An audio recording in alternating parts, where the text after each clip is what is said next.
drop it.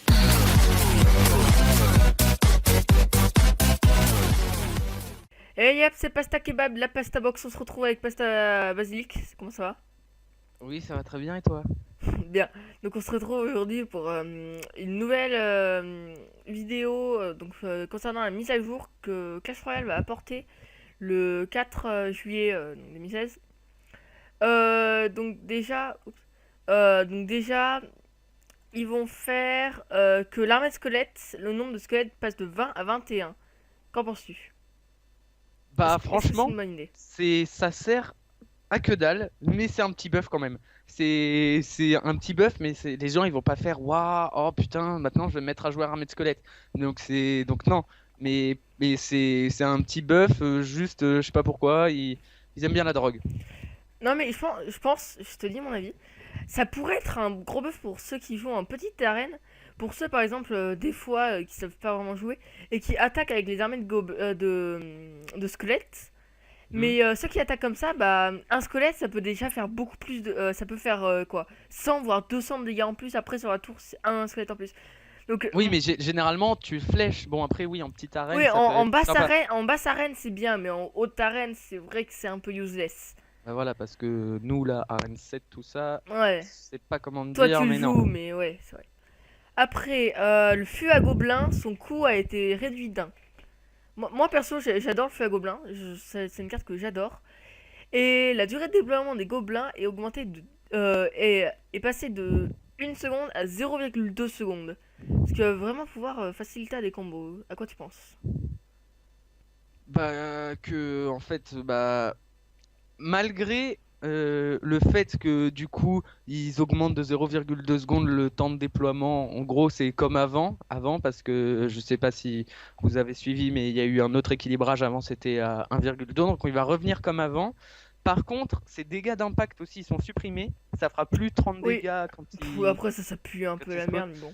Oui, bon, après, pour être sûr de finir une tour ou pour être sûr de mettre un peu de dégâts, ça peut être pas mal, vu que si le mec après il te zappe, il te flèche, bref, voilà. Mm. Mais en tout cas, le coup d'élixir qui passe à 3, franchement, Ça, c'est un énorme hyper buff. intéressant et c'est un énorme buff, oui. Franchement, Parce que ça c'est... permet Moi- d'avoir plus d'élixir, par exemple, après un mineur feu à gobelin.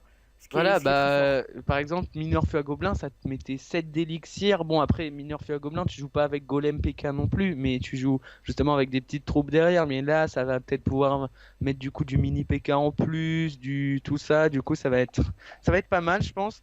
Franchement, c'est un gros buff à tester et voilà. Je pense que ça peut vraiment faciliter les meilleurs combats en arène au-dessus. Enfin, après, Oui, je sais pas s'il y a beaucoup de gens qui jouent vraiment feu à gobelin en grosse arène, mais bon. il y en a Après, pas beaucoup, mais justement, Supercell, ils aimeraient bien que le feu à gobelin se répande et aussi le bomber, mais on le verra après. bah, je trouve que c'est une très bonne carte, moi, le feu à gobelin. Mm. Après, le squelette géant, ses dégâts se sont vus augmenter de 20%. Mais pas la bombe, heureusement. Bah, Qu'en heureusement pas la penses-tu? bombe, parce que déjà que ça te foutait du 800, c'était chiant. Mais bon, Je suis d'accord. en vrai, je Totalement. trouve pas que ce soit OP, parce que franchement, je trouve que c'est même bien, parce que les squelettes géants non plus, t'en croises pas tout le temps. Et en fait, le C'est vrai, ils squelette font pas géant, beaucoup de dégâts. Ils font pas beaucoup de dégâts sans leur bombe. bah, c'est que surtout, le squelette géant, quand il tape, et ben, c'est hyper. Tu mets toujours, bah, par exemple, tu fous une armée de squelettes Ouais, tu sur un mets une armée de squelette géant. squelettes et puis ça le Puis counter il peut rien totalement. faire. Mais avant, ce qui counterait le squelette géant, maintenant qu'il va plus le faire, c'est les gobelins normaux. Parce que maintenant, Normaux. le squelette géant va pouvoir one-shot les gobelins normaux. Oui, plutôt que normal, bref, et du coup, maintenant, il va les one-shot, du coup, il va les mettre en 3 coups au lieu de les éliminer en 6 coups, qui fait quand même Beaucoup. Ça cher. fait perdre Voilà, beaucoup de temps. c'est ça. Du Surtout coup, il va que. plus facilement atteindre la tour, et donc Et ça. réussir potentiellement à mettre ces gros dégâts de la bombe. Oui, voilà. Le prince ténébreux, qui est une carte assez forte en double prince PK par exemple, je pense. Ces dégâts ont été augmentés d'un petit ratio, 0,8 pardon. Ça peut aller. Parce Bah, que 8%, c'est quand même pas mal. c'est vrai, mais c'est parce que Supercell trouvait que, enfin, ils ont Il n'y avait pas constaté, assez de dégâts par rapport au prince normal, en fait. ils ont constaté qu'en fait, le prince ténébreux, il faisait 2 fois moins de dégâts que le prince. Voilà. Mais sauf que moi je trouve que c'est complètement nul à chier. Parce que déjà que là, il y avait des doubles princes qui se commençaient à se mettre en place. Là maintenant, il va y avoir encore plus de double prince. Ouais, Et c'est vrai. franchement, je trouve ça chiant, mais chiant.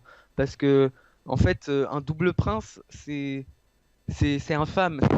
C'est très difficile à counter.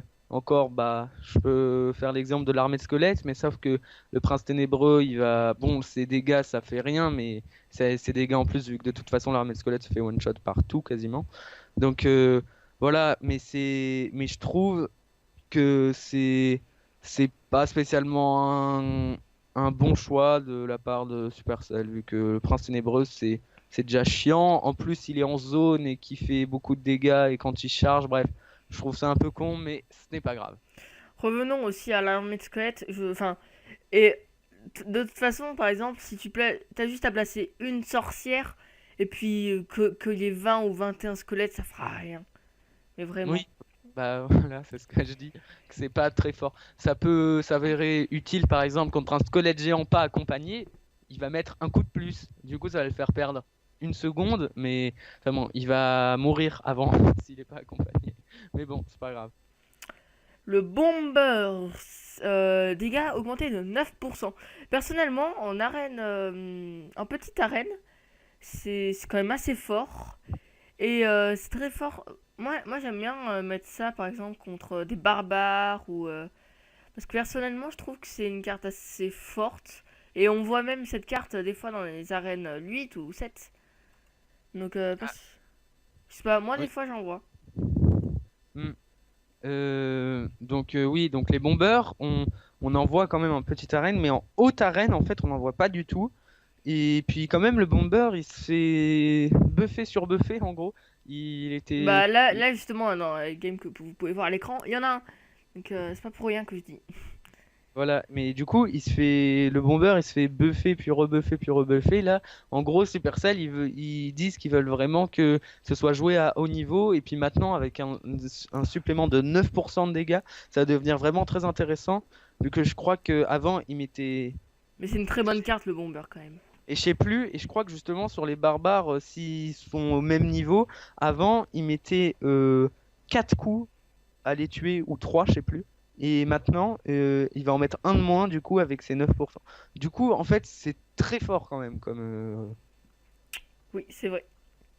Le sorcier, ils ont trouvé, c'est a subi un très léger nerf. Buff. Non, très léger buff, mais vraiment très très léger. Rien à redire, juste que sa vitesse d'attaque a été augmentée de 0,1 seconde, ce qui est Voilà. vraiment rien du tout. Donc, moi, ce que je dis, c'est un peu comme l'armée de squelettes. C'est C'est toujours un petit buff, mais aux F. c'est utile, mais bon, pour On 0,1 s'en- seconde, c'est utile sur le long terme en fait. Voilà. Mais non, mais même, on s'en bat un peu les steaks. Et C'est vrai. c'est pas grave. Non, la tour de l'enfer. Moi, ce que j'aime bien avec la tour de l'enfer, c'est que il y a des cartes comme le géant ou le molosse qui ne peuvent pas se faire vraiment counter sauf sur une tour de l'enfer. Bah, c'est très dur clairement de tuer un géant sans tour de l'enfer. Ou donc là, ils ont justement rajouté 6% de PV sur sur la TDE. Et donc personnellement, moi j'aime bien ce changement. Qu'est-ce que tu peux en dire? Personnellement, moi Donc, je suis pour. bah, déjà, la tour de l'enfer, en fait, il parle. Là, tu es en train de parler d'un buff, alors qu'en fait, c'est pas un buff, moi je dis. Parce que, en fait, ok, ses points de vie sont augmentés de 6%, mais la durée est toujours la même. Mais par contre, mais surtout, le truc qu'il faut souligner, c'est que dans cette mise à jour qui arrive, eh ben, les sorts de zap et gel, ça va réinitialiser la tour de l'enfer, en fait. Parce qu'avant, tu la mettais et après, elle continuait de mettre masse dégâts. Donc là, par exemple, sur un golem, si tu le mets bien, si tu places bien un petit zap, ça va tout régénérer, ça va tout réinitialiser. Et donc, franchement, il... Supercell, il voulait buffer. Moi, je trouve vraiment pas que c'est un buff et plutôt un, un nerf, quoi. Franchement, c'est. Donc pour toi, Supercell, qu'est-ce qu'il devrait faire pour la buff plutôt? Bah, juste pas faire que que ça la réinitialise en fait. Juste faire plus 6% de points de vie. Et encore, à la limite, elle est. Et puis en plus, la tour de l'enfer, je trouve qu'elle est déjà quand même bien. Elle est déjà C'est quand vrai même bien. qu'elle c'est déjà une carte très très forte. Voilà, donc ça sert à quoi de faire ça? En gros, franchement, je trouve que c'est un nerf, moi perso. Donc, En parlant des entraves sur la tour de l'enfer, maintenant il y a les entraves sur les extracteurs d'élixir, comme le poison, le gel, l'électrocution, le rage et le sorcier de glace. Qu'en penses-tu? Nerf, buff ou les deux? Alors, bah, pour moi, je dis franchement, c'est un buff.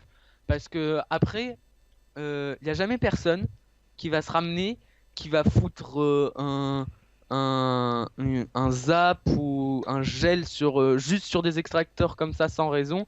Les gens, en plus, un gel, ça va lui faire perdre 5 secondes, ça va lui faire perdre un d'élixir, tu balances 4 d'élixir dans le vent. Et un zap, tu lui fais perdre 1 seconde et tu perds 2 d'élixir dans le vent. Et alors que par exemple, un rage, imaginons, parce que tu fous pas après un rage sur un seul extracteur, mais quand on a par exemple 2 voire 3 en overtime, tu fous un rage et boum, là quitte à Tu gagnes dépenser beaucoup 3 qui vont d'élixir, te oui. ramener 6 voire 6, 8, voilà, qui vont te ramener 6, 8 d'élixir, du coup t'es gagnant. Du coup, moi je dis que c'est un buff. Et bon, par contre, après le sorcier de glace, quand il arrive sur les extracteurs, voilà, mais quand il y a des troupes vers l'extracteur, généralement il se fait détruire. Donc voilà. Et le poison, par contre, c'est le seul truc qui peut vraiment lui faire mal parce que du coup, ça fait des dégâts et en plus ça ralentit. Donc voilà. Je trouve que Pour ou contre? c'est plutôt quand même un buff parce que Pour les gens ils vont pas s'amuser à foutre des gels, à balancer un peu de l'élixir dans le vent pour Donc plutôt juste pour toi. voilà. Donc voilà. La pierre tombale, une carte très très, enfin, quand même assez utilisée pour les decks spawners. Voit ses points de vie augmenter de 9%. Personnellement, je vois pas souvent de pierre tombale. Je sais pas toi, mais personnellement, je trouve ça un peu Ouais. inutile. Mais bon. Oui, mais bah en fait surtout c'est parce que la pierre tombale. Il n'y a pas beaucoup de.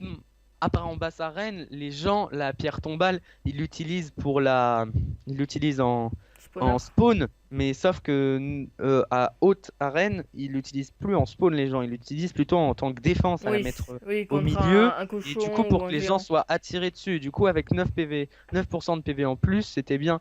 Parce que avec un cochon, elle se fait elle se fait trichot, double shot, je crois, la pierre tombale avec un cochon 7, un truc comme ça, elle fait double shot, une pierre tombale 6, un truc comme ça. Donc franchement, je trouve que c'est pas que c'est plutôt bien parce que là, c'était pas assez utilisé. Si, c'est quand même assez utilisé, mais je trouve que ça va pas c'est pas OP en fait et c'est un Oui. buff qui va être plutôt sympa en fait. Et pour finir, la tour à bombe, une carte forte, on peut dire ça. Une Ouais, défense bah, qui est quand ouais, même ouais. assez puissante, qui a des dégâts de zone, des dégâts, de la Mm. vie, une portée, où ses points de vie ont été augmentés de 6%. Perso, je trouve ça correct. Oui. Bah surtout parce que dans les niveaux encore euh, arène 6, 5, 4 et tout ça, elle est quand même fortement utilisée, C'est vrai, mais c'est vrai. à haut niveau, elle est pas utilisée en fait. Et donc du coup, les Supercell, ils ont dit qu'ils veulent Bah, vraiment équilibré. voilà, équilibrer et donc du coup, ils veulent tout, ils veulent que la tour à bon soit jouée de partout, ils aimeraient bien. Et donc C'est une bonne voilà, ça carte. va. Voilà. Et puis après, c'est une petite augmentation, c'est pas une énorme. Et c'est juste de l'augmentation de PV, c'est pas la durée. La durée C'est ne vrai. change pas, elle durera toujours le même temps. C'est comme la tour d'enfer. Voilà, exactement. Donc, on en a fini pour cette Et aussi la pierre analyse. tombale d'ailleurs. Oui, voilà. Donc on en a fini pour cette analyse de mise à jour prochainement qui arrive, je vous le rappelle, le 4 juillet. Dites-nous si ce style de format vous intéresse pour les mises à jour. Et ben allez, bye bye. Ciao!